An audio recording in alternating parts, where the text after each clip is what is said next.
oya izina ryanjye ryo riri hari nago ari ry'umuryango rishingiye ku nkuru yanjye kuko navutse mu buryo bw'igitangaza byasabye mama wanjye kwizera kugira ngo mvuke rero ubu ngubu ibyo nkora professionally ni ibintu ushaka kwibaza ati ni gute ukoresha math ariko nshobora kutakubwira ati solvinga equation runaka ariko bwa bumenyi bw'imibare mfite nibwo buza mu kazi kanjye ka buri munsi nkabasha akazi ka buri munsi ukora nakahe so ngiye akenshi dutekereje nk'imibare abantu benshi twumva ko ari ibintu biri compliqué bigoye binaniranye ni ibintu bikorohera nanone wishaka no kukubaza ibibazo nanjye urabona biragoye kanswe rero umuntu urimo urabyiga ikindi gitangaza Imana yakoze kuremamo umuntu abantu benshi babica amazi ariko ni uburyo budasanzwe unanabishyize no mu bwenge ntabwo wabitekereza uburyo igitsina gabo n'igitsina gore bishobora guhura bikavamo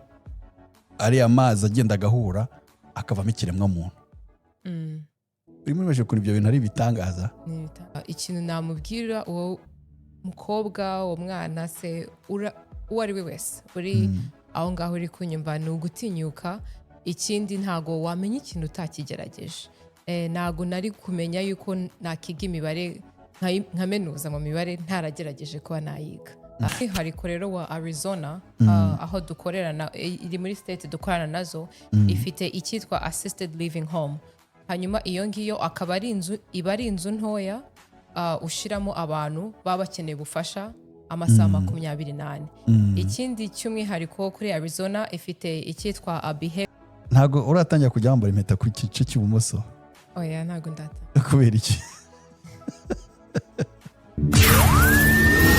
Check 1 2 They got it going on homie Let's do this Hola bite byanyu bite mumeze mute kabisa nizere ko mumeze neza cyane nizere ko Uwiteka Imana barambuyeho ibiganza bye ako nakantu mba ngomba gusubiramo buri igihe cyose nje kubana namwe amababa y'Uwiteka ayo ngayo mugomba kuzajya mubiyiberaho ibihe byose unyite Alisudi nawe nkwite wowe ni Alisudi on air wakoze subscribe ndabikwizeye sibyo like share hype buri kintu cyose gishobora gutuma ikiganiro cyacu kizajya kigaruka gwe tubibona ko cyaje uri mu wa mbere ndetse n'amakuru meza ndetse n'ibindi byose cyatubagezaho bikabagereraho ku gihe yes uyu munsi rero Alisudi on air ntago ndi bugiye kure ntago njya kure uyu munsi hari umuntu nshaka ko tuganira mumfashe tuganire nawe reka mugire gatoya n'umwana w'umukobwa mwiza kudaseka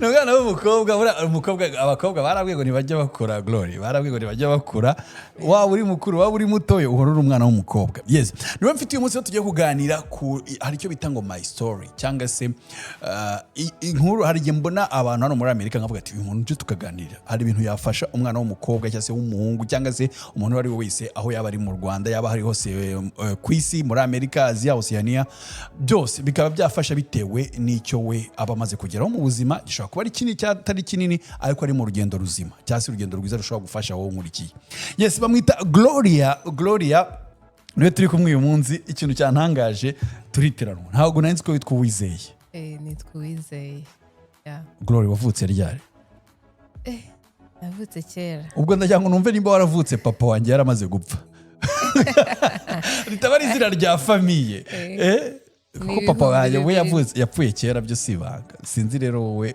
2000 kuzamura apo shane muri 2000 kuzamura ntago uri muri famiye yiwacu ko vie yagiye kera mbere ya jenoside za urumva rero ubwo se nta bundi buryo ibyo zino Uwizeye byawe ryaratutse muri famiye yacu oya izina ryanjye ryo riri hari nago ari ry'umuryango rishingiye ku nkuru yanjye kuko navutse mu buryo bw'igitangaza byasabye mama wanjye kwizera kugira ngo mvuke rero mpita nitwa Uwizeye yavutse mu buryo bw'igitangaza bamwita Uwizeye nyamara njye sinashoboye kuganira n'ababyeyi banjye bambwira impamvu bangize Uwizeye marerezuma bagiye nkiri umwana sinashoboye kubabaza impamvu bangize Uwizeye ariko akenshi mu muryango mu Banyarwanda tuzi kwiyoba ku isi izina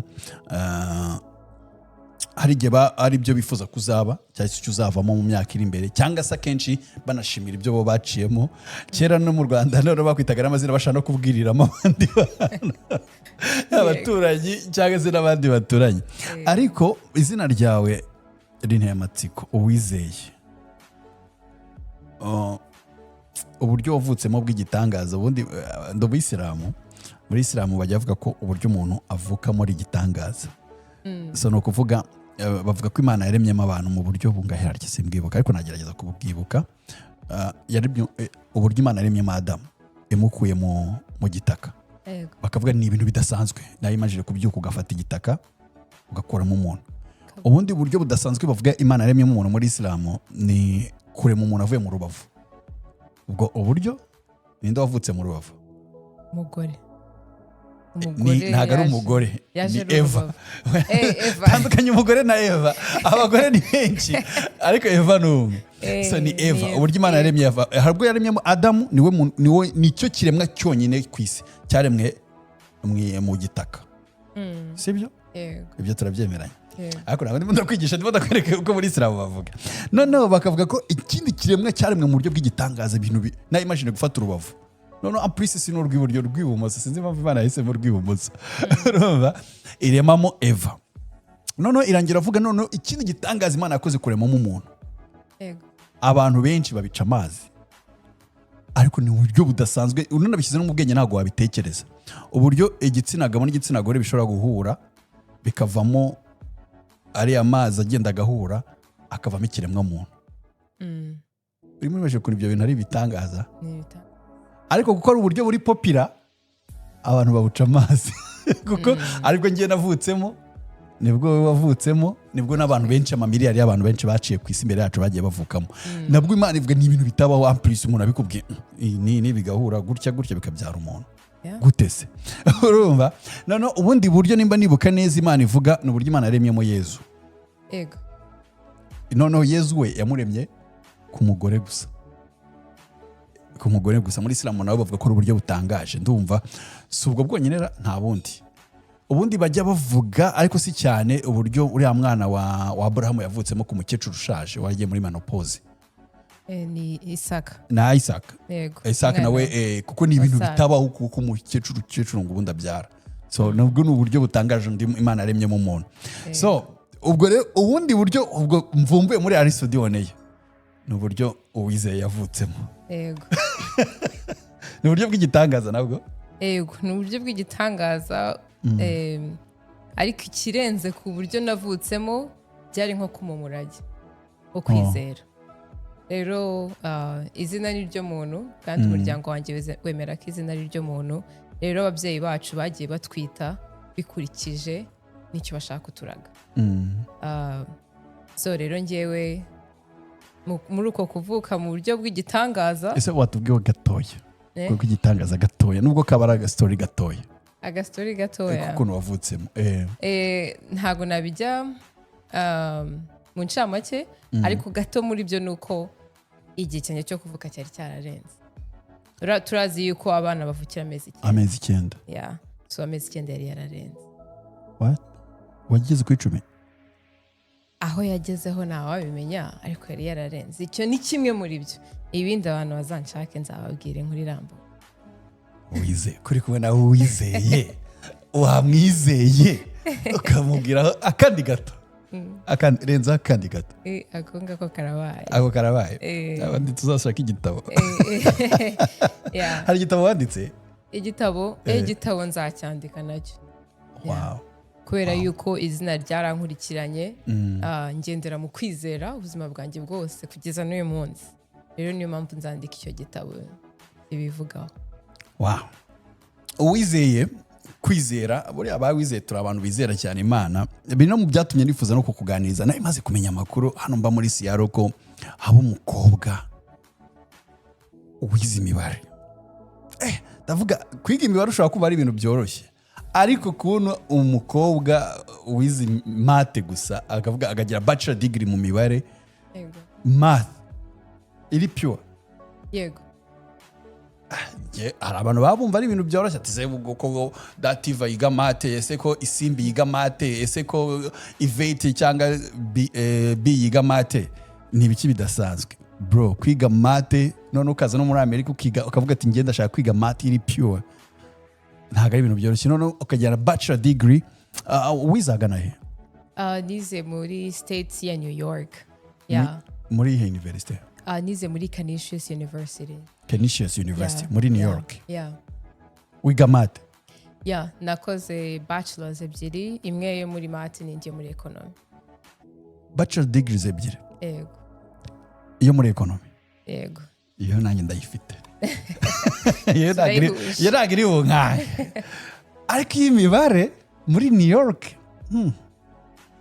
ntabwo mbyumva. Abantu twese tuza twishakira ama business, medicine, hari abonzi biga za shimi, ariko kwiga imibare ukavuga imibare n'ukuntu abantu bose batinya imibare. Ubona Abu turi kumwe kuva muri Bobex studio maze nagusuze my brother, arafite n'igikoresho giteye ubwoba inyuma yanjye, ahubwo abantu bo muri Seattle, abantu Washington no muri Amerika muri rusange, mushaka umuntu wabakorera ama video clip, amushaka umuntu wabafatira ubukwe, amafoto ya memories, ama anniversary n'ibiki. Bobex ndamushyiraho muri description Instagram ye na contact ze muze kumureba, yabafasha kabisa ibikoresho ameze neza cyane. Bobex nawe watinyaga imibare nicyo nshaka kuvuga. Wari uzi imibare? Computer science ni imibare pire. Haba harimo nk'imibare ya 10. Imibare ivanze. Imibare ya kabiri. No muri economy natwe twari dufite si ya kabiri. Yeah, naho harimo imibare ariko computer urumva niyo mibare. Ariko nyine abari imibare nta nubwo unanashaka kuyitsinda kuko abari ibindi byinshi wazamukiraho bitari mate. Ariko imibare pire no kuvuga usanga n'amakuru yanya bari imibare. Like urabona nko muri economy, ufitemo za econometry, ufitemo za statistique, ufitemo utuntu twinshi dutandukanye baba baragiye bakurura kugira ngo bihure. So amasomo yo muri math ubundi ubwo barayahe iyo uvuze mugiye kwiga math pure? Umwe mu mufite ayo masomo? So buri kigo cyangwa se buri faculty ibifite ukuntu yateganyije amasomo yayo kugenda, ariko inyinshi duhuriraho usanga haba harimo ibyo byitwa probability and statistics. So kubaza uko bikora nuko bikora nyine. Haba harimo icyitwa real analysis, hakabamo icyitwa real analysis. Wallahi. Yeah. So ongera unsubire baba cyita real analysis. Real. Yeah. Wallahi. Mu Kinyarwanda babyandika bate? Turaza kubishakira izina ry'Ikinyarwanda. Okay, yeah. Yeah, tukagiramo ikindi cyitwa tugira noneho na coding.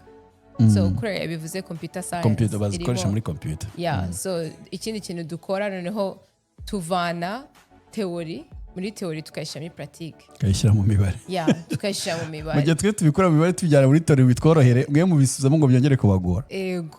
You know. So tugashyiramo na computer science, so tugakodinga. Iyo nayo bibiri mu bindi dukora mu mibare. Ikindi dukora icyitwa finite mathematics. Iyo ngiyo isa nkaho hari intangiriro y'imibare, icyo buri muntu wese agomba kumenya kugira ngo abe yakora imibare. Nahise ngo tujya dushoboye kuba twaba kandi kuba twarapfuye kera. Yeah, so ni imwe muri yo nayo ni finite mathematics. Tukagira n'iyitwa complex analysis, so twari dufite real ariko tukagira na complex. So urumva niba birenze real hakabamo nko kantu koroshye. Oya, ntago yoroha pe. Real analysis iragora. Nose complex ubwo bihita none iki? None igora kurushaho. Okay. Yeah, urebye ni nyinshi cyane pe, ariko duvizungizo arizo nibukamo. Ntabwo ikiganiro cy'uyu munsi kiri special ku bantu batari abascientifique, abantu mutumva utuntu nk'utwo. Ntabwo uyu munsi tuganira mwebwe mujye kureba bya biganiro. Uyu munsi naganira n'abantu bo muri science gusa. Ari ikibazo kujya kubaza ibibazo gusubiramo ya materime nabyo ni ikindi kibazo. Nanjye byansaba kuza kujya gukora training kabisa. Kuki wahisemo kwiga imibare? Waje muri Amerika nka ryari? Naje muri Amerika ubu ngubu baciyeho imyaka 5 irenga. 5? Yeah. Waje uje kwiga? Yeah, naje nje kwiga. Uje kwiga math? Yeah, nje kwiga math na economy. Nukuvuga wabisabye uri mu Rwanda ukavuga ati ni scholarship ni iki, uravuga nje kwiga math na economy muri Amerika? Yego. Kubera iki? Yeah, kubera ko nari mbifitiye ubushake, kandi ikindi nashakaga kuzana impinduka kuri ibintu abenshi dutinya. No? So nize mu kigo cya icyo twita high school mu Rwanda cyadushishikarizaga cyadusunikiraga kwiga ibintu bisa nk'ibigoye cyari GASHORA Girls Academy of Science. Wize muri GASHORA Girls. So mbona yuko byarantinyuye kandi akenshi dutekereje nk'imibare abantu benshi twumva ko ari ibintu biri compliqué bigoye binaniranye wari ibintu bikorohera nanone wishaka ubuse no kuko ibibazo nanjye urabona biragoye kanswe rero umuntu urimo urabyiga. So rero nabikoze kugira ngo yego ku isoko ry'imirimo hari ibintu byinshi bikeneye imibare mu gihugu cyacu hano muri Amerika ku isi yose imibare irakora buri kintu cyose tuba turi gukora hano cyo kirimo imibare. So navuga ko ku isoko ni field ikenewe hanyuma kugira ngo noneho byongereho mbisasire neza nshyiraho na economy n'ubukungu buzamuka n'imibare uzi n'ubwenge. By the way mbere kuko ndashaka nongeye nkwaza ibibazo ku mibare ariko abantu bankurikiye mbere uko tunakomeza ku bibazo by'imibare. Uyu mukobwa usibye kuba afite bachelor degree mu mibare afite bachelor degree muri economy ni n'umukozi w'uruganda rwa Boeing. Uruganda rukomeye cyane ariko si rwo rwa mbere ku isi mu bijyanye no gukora indegera. Nirwo nadwita rwa mbere se rufatanyije na Airbus. Biterwa n'umwaka biragombye yo na Airbus zose ni z'abanyamerika na Airbus ni y'abanyamerika ndibaza ni y'abafaransa Airbus. Okay bayita Airbus muri France nanzi ko ari y'abanyamerika ko bakunda kwita Airbus kandi nanzi ko abanyafaransa bakoresha igifaransa cyane. So no mukozi wa Boeing birenze ibyo. Uwizeye cyase Gloria no umukinnyi wa tennis uri professionnel wabigize umwuga. Ndabeshya? Gloria ni umusemuzi interpret uri professional wabigize umwuga. Gloria yabayeho n'umunyamakuru ho gake. Ndabeshya? Gloria ikindi navuze ni iki? Gloria ni umukristo ukunda Imana. Ni umukristo ukunda Imana. Gloria icyagatara Chizeyo ntabwo birashiraga. Gloria yanakwamamariza na marketing. Gloria ni umukobwa ufite amatara menshi cyane. Ndaza kukubaza ku bijyanye no gukina tennis kuko nibaza ko n'Amavubi akeneye abakinnyi ba tennis bari professional ntabwo tujya tubabona kuri ranking y'isi wasanga ari wowe uzakubidukorera. Ndagaruka no kuri ibyo bindi hari n'ama business nembuze marketing. Akorana muri marketing akorana na SN advisors nabyo ndabizi nabyo ndakubazaho mu kanya ariko mbere gato ku mibare ndacyafite akabazo. Uvuze ko GASHORA Girls Academy mbahe na big up n'abayobozi n'abaki uko uvuze ati babashishikariza kwiga ibyo abantu babona ko bigoye sibyo. Ibi bintu imibare abantu benshi baranayitinya kubera babona igoye ariko nanone bakavuga bati sundi imibare izatumarira iki mu buzima kuko abantu benshi twakuze tuzi ko nguyo wize imibare kaminuza akazi kaba ari ukwigisha. Akamaro k'imibare mu buzima nakahe? Noneho numva imana kunsubiza icyo unansubize utuzi ubona umuntu wize imibare yakora kugira ngo n'abantu badukurikiye batazongera kujya batinya kwiga imibare bavuga bati nta heza hahari haho. Ikintu navuga nuko njyewe nta kazi ntekereza ko umuntu wize imibare atakora.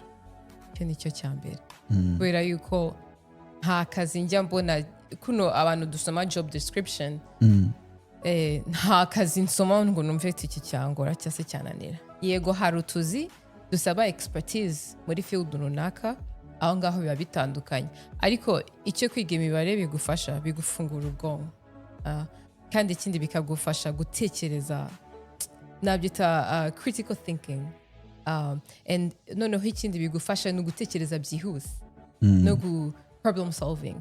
So kenshi abantu babona turimo solving ama equations mu mibare ntabwo tuba turi kuyasolvinga ngo byo kuyasolvinga ngo birangirire aho gusa ahubwo icyo biba biri gutoza ubwonko bwawe buba buri tugomba gushakira igisubizo ino equation tukabona igisubizo.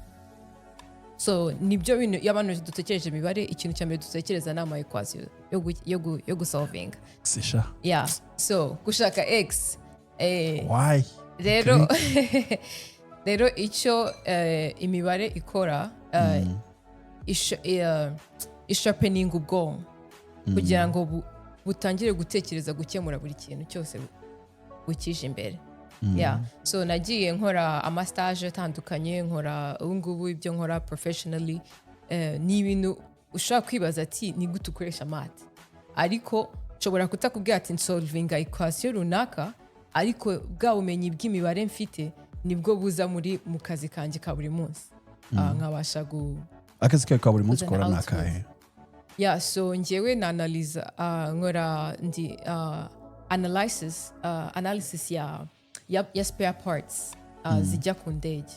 So tuba dufite business yaho tugira aba suppliers badusupplyingira parts zubaka indege, hanyuma tukagomba gukora ibiciro buri mwaka bigendewe kuri ku ngingo zitandukanye.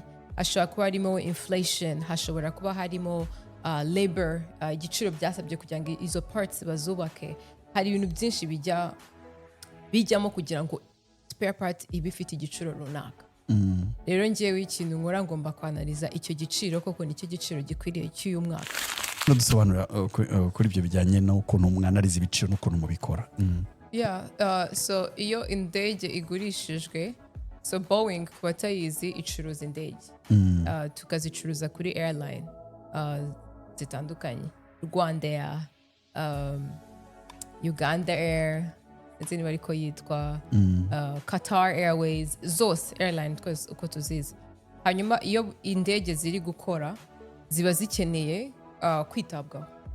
So nk'uko tuzi imodoka bisanzwe, buri imodoka iba ifite spare parts zakoreshejwe zubaka iyo modoka. Rero n'indege niko bimera. Hanyuma buri airline iba igomba gukora maintenance buri mwaka w'indege bafite. Rero niho bagomba spare parts zakoreshejwe ziba zikenewe n'ubundi.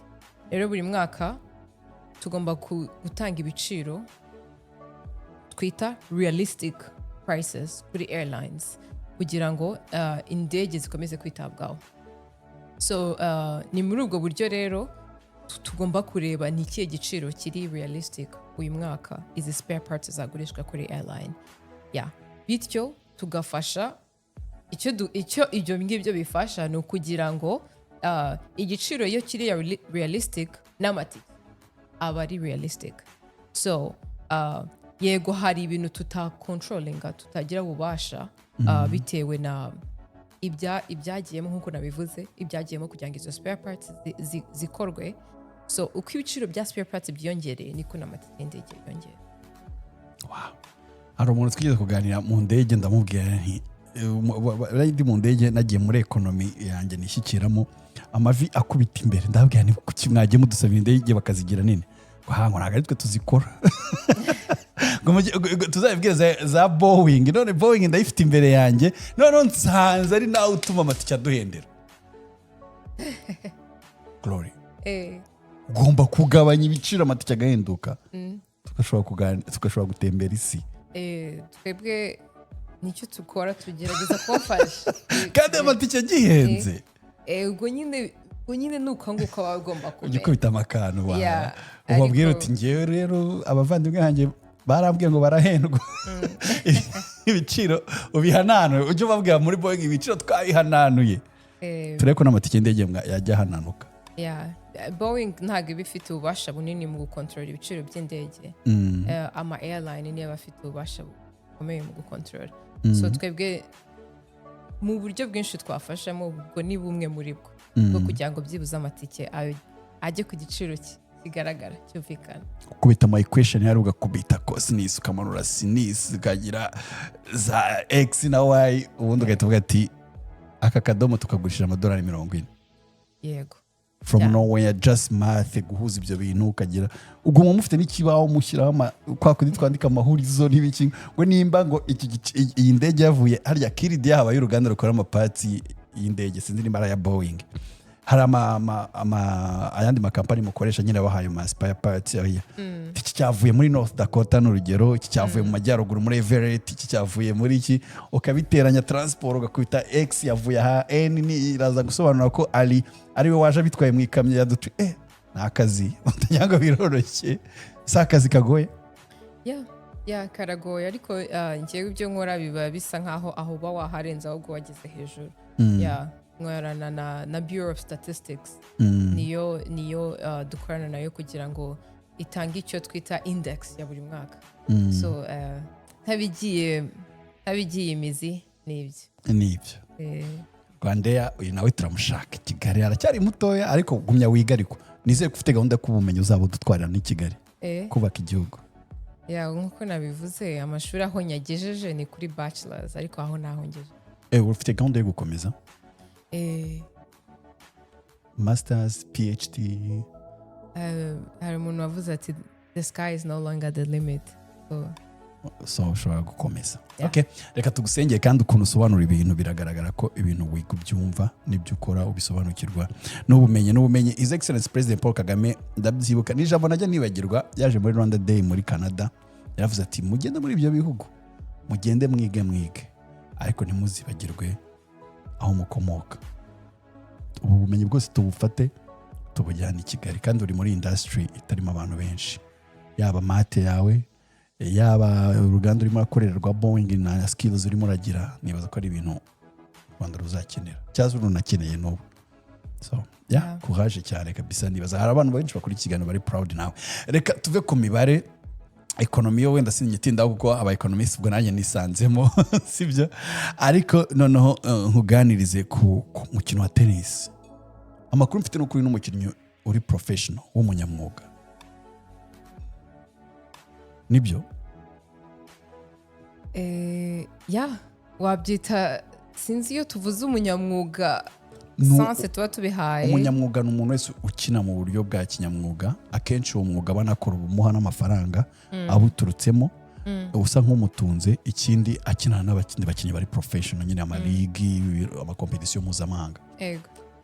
Well, nje ntago navuga yuko tennis yambereye umwuga.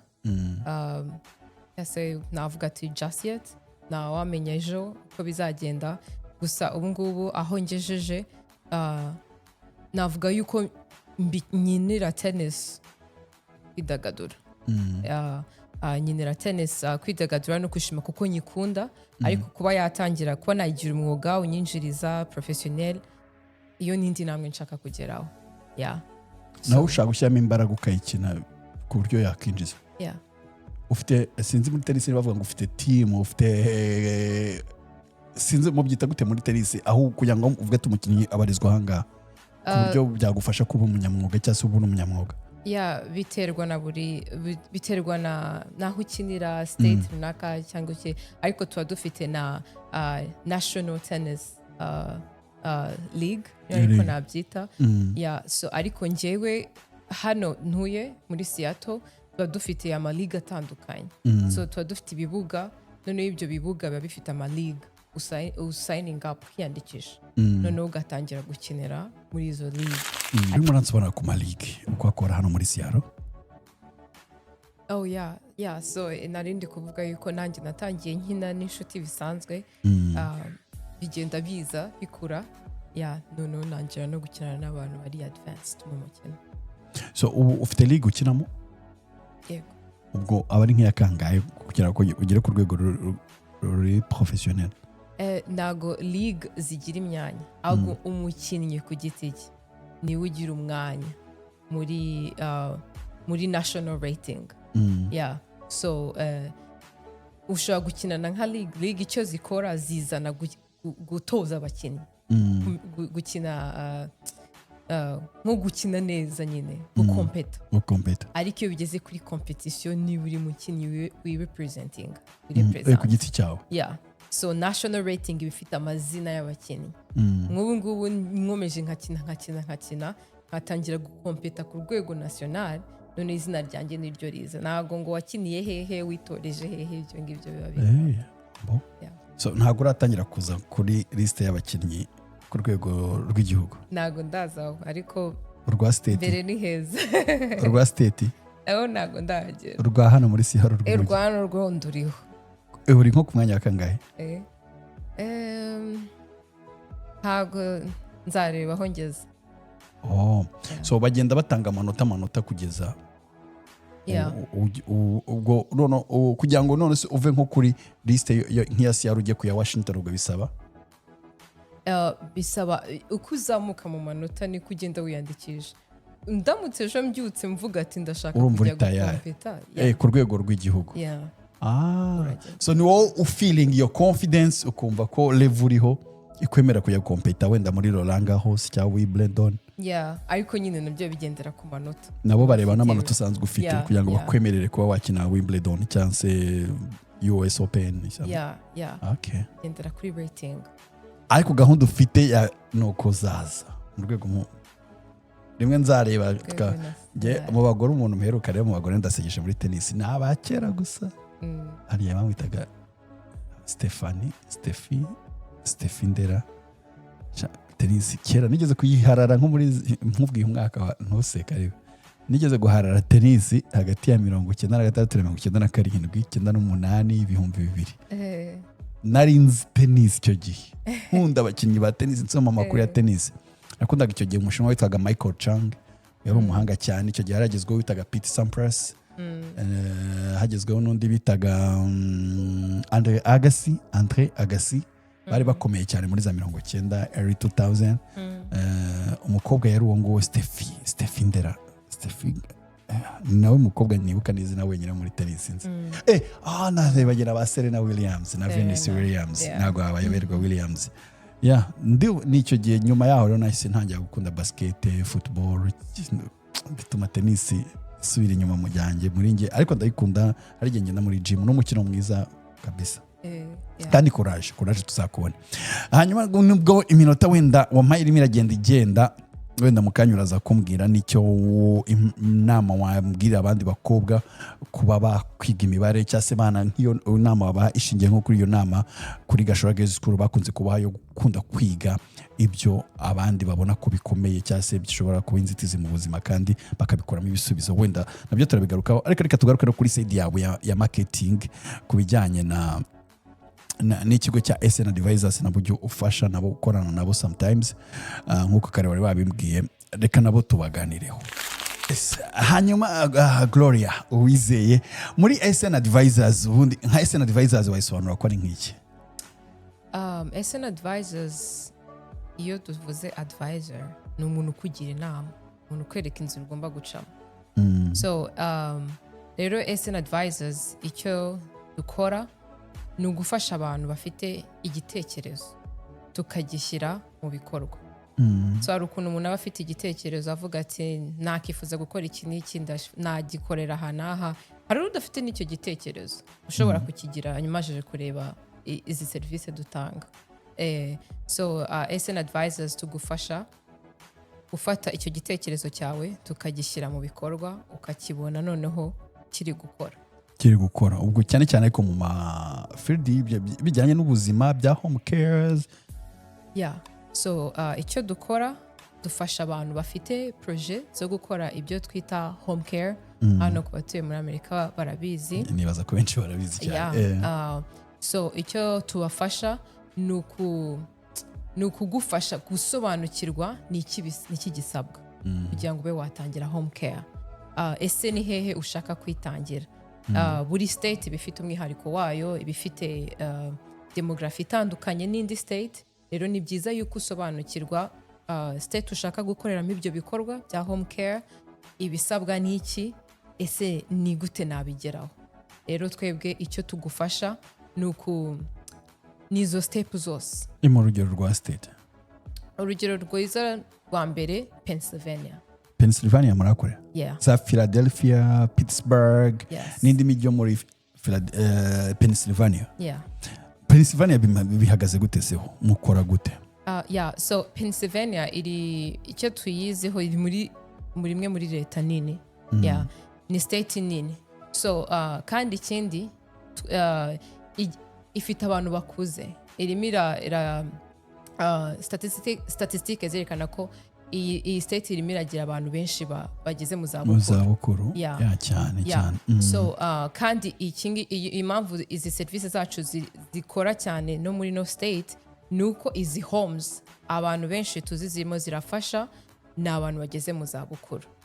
Yeah. So yeah, nibyo navuga. ariko ahubwo reka nkubarize rimwe mbwiye none n'ibice muba mukorera mu muri Pennsylvania mugaragara mu bihe bice bya business iyo uvuze ngo mugira ibice bitandukanye mukoramo ubwo ni izo home cares ni mu bihe bice.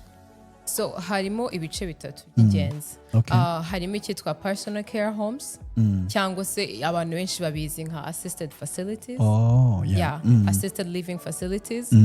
Tukagira n'ikindi cyitwa group homes z'abantu b'ubumuga babana n'ubumuga. Abenshi tubizi nka IDD. Oh, IDD, yeah. Yeah. So hanyuma iya gatatu ikaba recovery housing cyangwa se sober living. muri Amerika nibaza benshi babyita sober living. Yeah, sober living homes.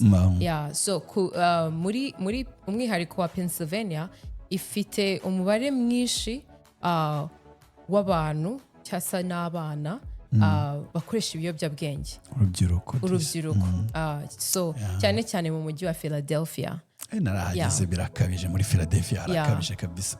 So icyo izi homes zikora zifasha abo bana iyo bamajije gufashwa kuva muri ibyo biyobyabwenge baza muri izi homes twita sober living bakabasha kubaho ubuzima batari gukoresha ibyo biyobyabwenge. So niyo mpamvu izi homes ziri gukura cyane muri Pennsylvania kubera iyo mbogamizi y'abantu. So no kuvuga SN advisors mufasha abantu business plan? Yes. So tugufasha kwiga umushinga. Ari byo nka business plan muri rusange yawo wose? Yes. Tugufasha kwiga umushinga, tukagufasha no kureba ibisabwa byose kugira ngo uwo mushinga uwushyire mu bikorwa. Kuko ikintu tutakirengagiza cy'izi homes hari procedure ndende. So kugira ngo umuntu abe yafata igitekerezo agishyire mu bikorwa. Ugomba kwiga uwo mushinga icyo twita market feasibility. Tukanaliza tukareba se ahantu ushaka gushyira izi homes tuzakora inyungu biturutse hehe. So licensing izi ni steps zigenderwaho za leta. Kandi aya ni amategeko bagomba gukurikizwa kugira ngo homes zibe zakorwa. So tugomba tugufasha muri licensing, tugufasha kwinjira muri Medicaid. Medicaid nayo twaza kwivugaho birambuye ariko ni nk'aho ariyo channel ya mbere y'amafaranga abantu bakoresha bishyura izi serivisi. Tukagufasha mu byo bita staffing, abakozi uzakenera ni bangahe, bazakora bate. So muri make ikintu cyose kijyanye no kugira ngo business yawe ikore. Ubwo nubwo abagira ibibazo muri gukora za billing, ubwo n'uburyo bwo kwishyura abakozi, abagira ibibazo mu amazu aboneka hehe, amazu se heza ni hehe, mu connecta n'abakiriya nabo cyangwa n'abakiriya bababone, kuko nibaza ko hari ama organisation ya leta abafite mwene abo barwayi se cyangwa se abakeneye ubufasha mukabahuza bose. I think ni ikintu kiza cyane. Ahubwo wenda wambwira uburyo abantu bashatse kuza gukorana namwe muri leta ya Pennsylvania uko babigenza. So abantu bifuje gukorana natwe muri leta ya Pennsylvania batugeraho.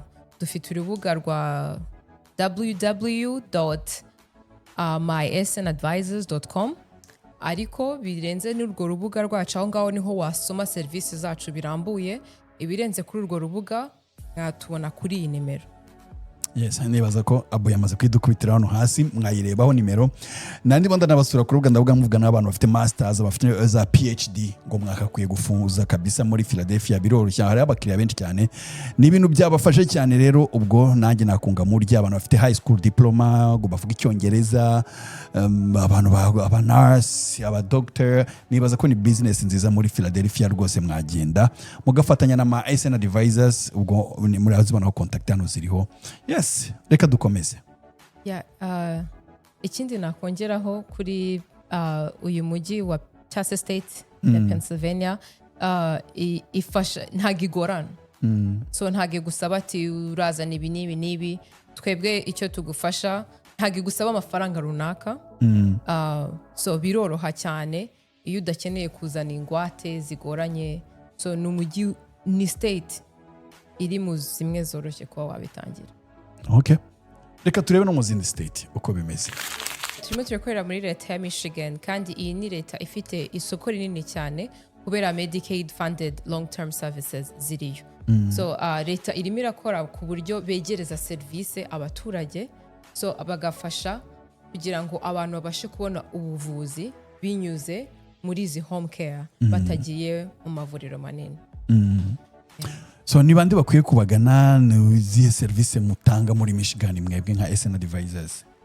So service turimo turatanga nkuko nabigarutseho ni ugufasha abantu bafite igitekerezo cyo gukora adult homes cyangwa se home care tukabafasha kugira ngo iwo mushinga tuwushyire mu bikorwa. Rero muri Michigan harimo ingero eshatu z'abantu dukorana nabo abatashaka gutangiza adult foster homes, hanyuma ikindi abantu bashaka gutangiza n'ibyo tuzi nka IDD ase abantu babana n'ubumuga, abantu babana n'ubumuga cyane cyane bwo mu mutwe, disabilities zitandukanye. Hanyuma icya gatatu ni sober living homes, abantu baba bakoresha ibiyobyabwenge barabaswe mu Kinyarwanda bavuga ngo babaswe ibiyobyabwenge bakabivamo rero kugira ngo babashe kubaho ubuzima batari gukoresha ibiyobyabwenge. Hariko rero wa Arizona aho dukorera iri muri state dukorana nazo ifite icyitwa assisted living home. Hanyuma iyo ngiyo akaba ari inzu iba ari inzu ntoya ushiramo abantu baba bakeneye ubufasha amasaha 28. Ikindi cy'umwihariko kuri Arizona ifite icyitwa a behavioral health residential facility. Ubundi behavioral health residential facility iki ni ikigo gifasha abantu bafite ibibazo by'ubuzima bwo mu mutwe. Rero baba hano baba muri iyo nzu bagahabwa service za buri munsi amasaha 28. So uramutse ubonye inzu cyangwa se ukaba uyiguze ushaka gutangira uwo mushinga, icyo tugufasha ni ukugira ngo bihere kuva ukiyibona kugeza umushinga usohoye. Arizona harimo inkunga nini ituruka muri Medicaid, so akaba ariyo ituma ibi bigo bibasha gukora buri munsi. Okay, ni ibintu byumvikana cyane. Ariko na sober living iracyakora muri Arizona nayo mufashamo abantu mu gufasha Yes, na sober living n'izindi services zose zirahari muri Arizona.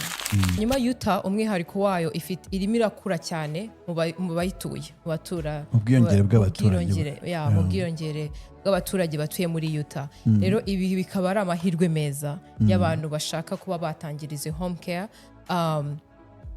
Ikindi nuko leta ya Utah irimo irashyira imbaraga cyane muri home cyangwa se community residential services, ari nazo zikora cyane muri izi home care. Hanyuma naho kandi muri Utah dukorana dufitemo ingingo eshatu dukorana nazo cyane, arizo assisted living facilities, hakaba harimo IDD cyangwa se gufasha abantu bafite ibibazo babana n'ubumuga bwo mu mutwe. Hanyuma ni ya gatatu ikaba ari sober living, nayo iriyo muri Utah cyane. Abantu baba barakoresheje ibiyobyabwenge bakaba bashaka kubafasha kugira ngo babivemo babeho ubuzima buri sober. So muri Washington State harimo ibintu bitatu by'ingenzi. Harimo icyitwa adult family homes.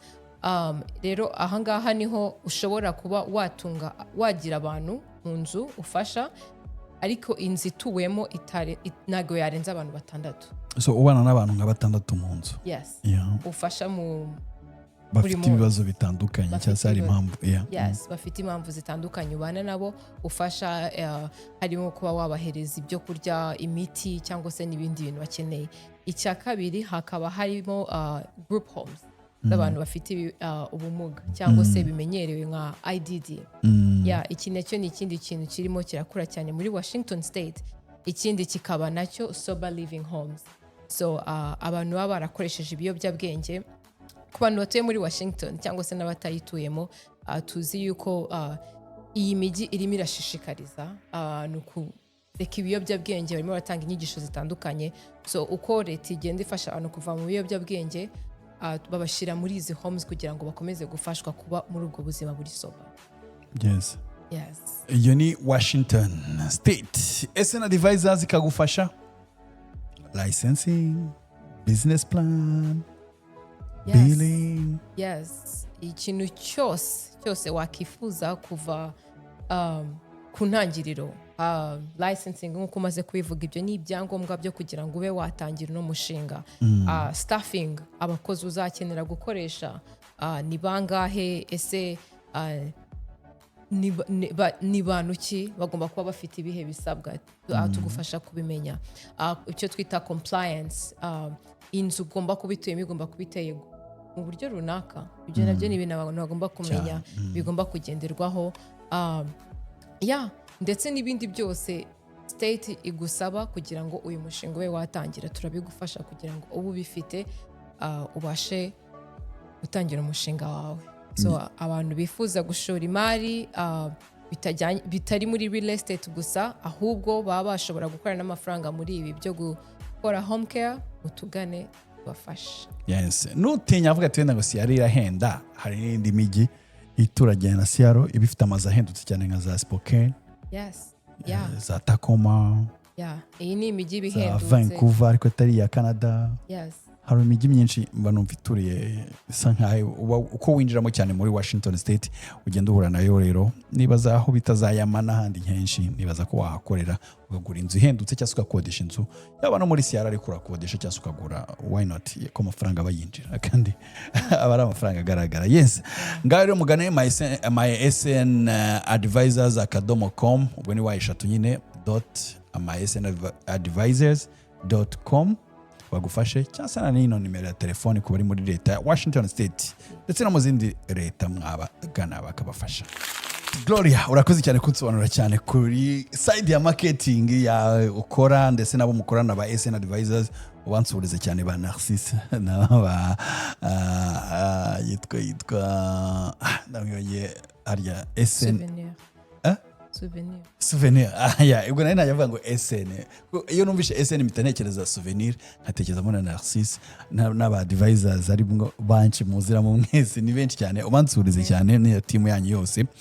Hanyuma nkugarutseho gatoya rero, ubwo mubibuke ko ari umunyamibare ndi kumwe nabo umunyabukungu ubwo na economy, umukinnyi wa tennis ukomeye cyane kabisa ushaka kuzavamo igihanganye mu isi, akaba umukozi wa Boeing, company ikomeye cyane ku isi mu bijyanye no gukora indege. Actually nawe nsoma ndeba ko iri no mu company leta ya Amerika yasabye ko akora cyane ibikoresho bya gisirikare. Sinzi nimba waratangiye nawe gukora no kuri iyo side ibiciro bya gisirikare mu bilinga leta. Dukorana na leta. Boeing irimo ibice bitandukanye. Dukora indege zino za commercial, ari naho ngewe nkorera, zitwara abagenzi, ariko ifite n'igice cya gisirikare, military. So ikora indege zijya ku ntambara. Dufite ibice bitandukanye, tukagira n'igice cya space, cyangwa se ibyo twita ibyo byo hejuru, nk'uko tuzi NASA cyangwa se ibyogajuru, ibintu bitatureba twebwe bo kwisi tutishoboye, kujya muri za Mars mu kwezi. Wow kabisa. Yes, nari mbonaga rero Trump ubwo yarabasabye ngo mudubure banze intambara yo muri Iran itarebaza kutworohera kabisa. Ariko ibibazo by'amatsiko kuri Boeing nzi ko ikomoka hano muri Seattle. Ifite icyiciro kinini, headquarter mu rwego rw'isi. Hano muri Washington.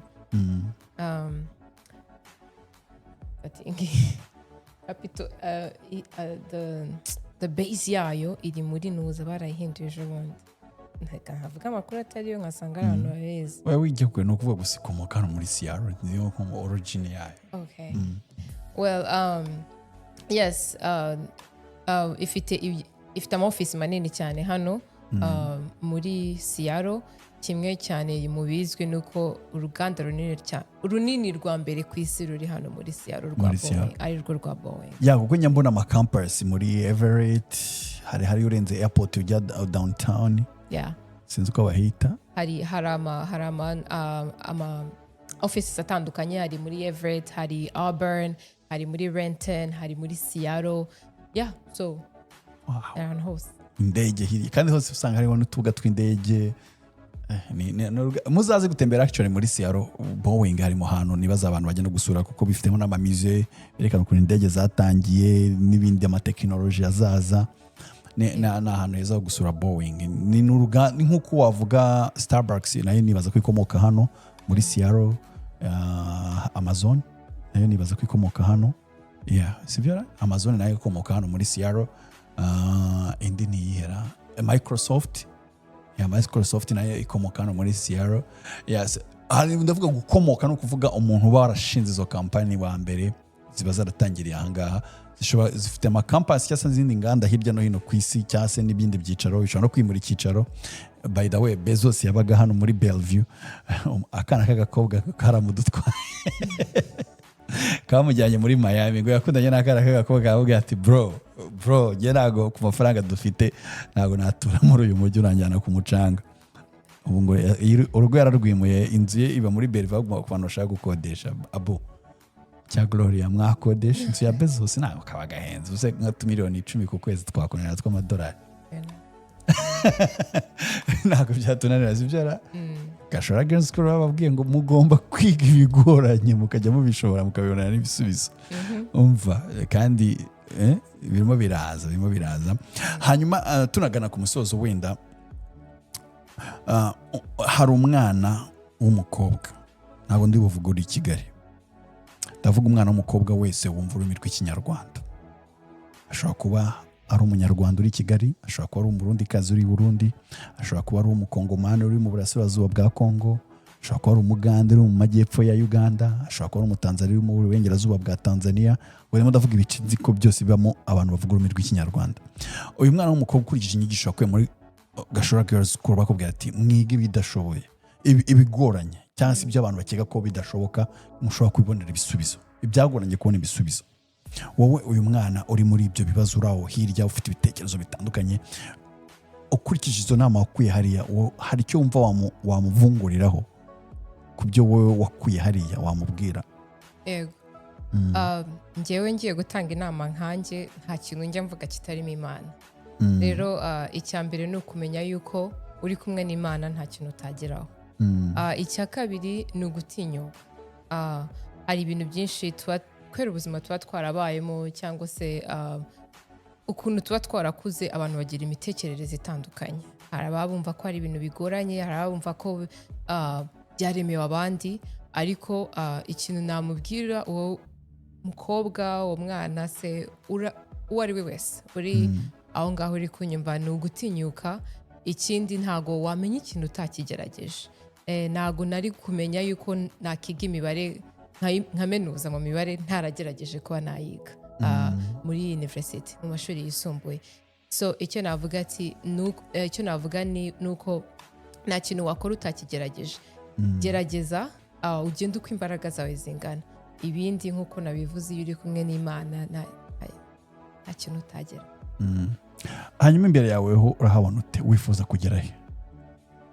Ahantu nifuza kugera ni kure, ariko njyewe ikintu cya mbere kimba ku mutima ni ukuzana impinduka cyangwa se ibyo twita impact. Byaba ku bana batoya, byaba ku bantu bo mu rugero rwanjye, uwo ari we wese. Gusa ikintu cya mbere kinza mu mutwe iyo ntekereje imbere hanjye ni umuntu ufite impact iri positive ku bandi, mu buryo se bwo gufasha, bwo kungurana ibitekerezo, icyo ari cyo cyose kirimo gutanga. Yes, wihangane hakubaza nakabazo kari personal. Uvuze impact ku buzima, ndavuga no ku buzima bwawe nanjye nagacishamo. Nagumisha kukureba ku ntoki nkabona impeta yambaye hariya hirya. Ntago uratangira kujya wambara impeta ku gice cy'ibumoso? Oya, ntago ndata. Kubera iki? Nagaciyemo Gloria, nakuno reba njya buri gihe mfite abana b'abasore njye mbonye abakobwa beza nkawe bafite ubwenge, ni uri mwiza, ufite ubwenge, warize, urakora, umeze neza, uhagaze neza. Hano hari abana b'abasore bahita bavuga ati mana we mama umukobwa ni utuvuga ni n'umurokore w'umukristo, tinwa twasengeraga. So umukobwa uri perfect, abo nawe mfasha umukobwa uri perfect akenshi ntago wagenda gutya ntababarije batazana gukunda bakarwara indwara y'urukundo kandi ntacyo wabafasha. icyo nababwira ni ugukomeza gusenga cyane. Imana irafasha. Reka ubwo bwe busenge cyane nta wamenya, Imana irafasha. Nimba ari uyu mukobwa washakaga asenge cyane. Basenge cyane ko nandi gusenga. Nawe uri gusenga. Ariko ubona umuhungu uri perfect ari umuhungu waba umeze nka gute? Umuhungu mwiza wowe wakubera nk'umugabo n'urugero yakakwiye ko umuhungu ufite izindi ndangagaciro. Well, ntekereza yuko nta muntu uri perfect, abantu bose baba bafite ibyiza n'ibibi. Ariko njyewe ikintu mvuga nuko umuntu twakuzuzanya, ntago mfite liste y'ibintu agomba kuba afite, ahubwo iyo tuganiriye ndabyumva ko twuzuzanya ibyo biba bihari. Okay, wow. Hanyuma reka nsoreze kuri iki, ukurikije experience zawe ku mashuri wize, imikino wakinnye, ibyo umaze kwiga hano muri Amerika, kugenda rya jambo nakubwiye His Excellence yavugiye muri Canada ati muze mwige ariko mubisubize iwacu mu Rwanda. Hari ikintu ujya utekereza ukumva wagisaba nk'igihugu ugize amahirwe yuko iryo jambo ryawe ryakumvikana? Igihugu cyacu ntekereza yuko kirimo kirakora ibyiza byinshi already. Biragoye cyane yuko navuga ati iki ni iki gikorwe, ahubwo icyo kongeraho mu birimo birakorwa no gukomeza gushyira imbaraga mu bantu batoye. Kubera yuko nkuko tubizi twese abanyarwanda se abatuye isi twese turabizi yuko imbaraga ziri mu rubyiruko, imbaraga ziri mu bantu batoye. Niho nicyo gihugu cyejo. So ni gukomeza kubashyigikira no kubatera imbaraga, basunikira gukora ibirenze. That's good kabisa. Nizere rero ko ngira ngo ariko n'abayobozi bacu kenshi bakunze no kubisubiramo rwose bakavuga bati imbaraga n'urubyiruko, imbaraga z'ejo hazaza n'urubyiruko, reka turushyiremo imbaraga, reka rukore. Urubyiruko ariko tuvuga ni wowe kandi nawe imbaraga zirimo ziraza, nawe ubwo nuko umuntu ugafasha igihugu nka byandi nakubwiye, ugashora nk'izo impact wavuze, ukagenda mu byo umaze kumenya ukareba aho bikenewe mu Rwanda ukaba wafasha. Glory, reka ngushimire cyane, ariko nimba hari akandi kantu ufite mu mutima wumva wasangiza abakunzi ba Studio On Air, rwose naguha akanya nako ukagira icyo ubabwira. Ndumva ari ibyo, nkuko nabivuze, iyo ikintu kingenga cyane ni ubukristo. So abantu bose batazi Imana ndabashishikariza kumenya byinshi ku Mana. Yes. Mugenda mwiga Imana, mugenda muyisobanukirwe mwebwe mutayizi. Abantu natwe twayimenye turi mu gakiza ariko nifurize n'abayisilamu bari mu gifungo nabo mbifuriza igifungo cyiza kabisa. Abadive namwe sabato nziza, batemwe de Jehova, umuntu wese wasobanukiwe n'Imana. Hano muri Amerika muri Utah habayeho naratonguwe babita hari babita gutabo muri Utah abamormo, wari ubazi ariko unukubumva baba muri Utah bafite n'intumwa y'Imana yitwa Joseph Smith. N'ubwa mbere numvishe intumwa y'Imana ifite izina ry'icyongereza y'Inyamerika. Ubundi intumwa z'Imana nyinshi hafi ya zose zikomoka muri Aziya mu Barabu, kumva intumwa yitwa Joseph Smith naravuze what? Yazi bafite na Bibiliya yabo. Yes, nabo tubasuhuza, ariko umuntu wese wemera Imana turamusuhuje. Hanyuma reka gushimire cyane ku kiganiro cyiza wampaye. Nanjye ndabashimiye kandi nizeye kuzagaruka episode ya 2. Sibyo? Tuganire kuri story kurushaho. Ndashaka no kuzumva story cyane y'izina Uwizeye hano ryavuye, ngira ngo kubatangiye ikiganiro mwabyumvishe, ndetse tuninjire deep mu bijyanye na story ye, ubuzima muri Siyaro, ubuzima bw'abakobwa muri diaspora n'ibindi. Nibaza kuzagaruka tuzajya sije nyinshi twaganiraho. Yego. Urabyemeye? Yego. Imana iguhe umugisha. Imana namwe ibahe umugisha. Nawe ukurikiye ari Studio On Air, nawe ngusabira umugisha. Abu Bobex Studios nawe umara gusabira umugisha, ndetse buri wese wakandi subscribe. Ariko nawe utarayikanda ndabizi kuzayikanda, nawe Imana iguhe umugisha. Abakanda like, abakora comment, hype n'ibindi byose. Hanyuma twaganiriye byinshi rero na Gloria, mushimire cyane kwa tatangiye ikiganiro. Akaba ari umwe mu bakobwa b'abanyarwandakazi baba muri diaspora bakunda igihugu cyabo, basenga cyane, ariko twakuruwe cyane n'uburyo yakunze imibare kuva akiri umwana akayiga bitewe naho yaciye, ngira ngo na gastori yaduciriyemo. Muzakora iki kiganiro muzayibona, ndetse akaba umukinnyi wa tennis, ndetse agakora muri company ya Boeing, ndetse akaba asobanukiwe n'ibindi byinshi bitandukanye no mu bucuruzi muri company akorana ya SN Advisors. Ni story nyinshi cyane yari afite, ni story nyinshi nifuje kumutumira akaza tukaganiraho, kandi mushimire ko yanganirije.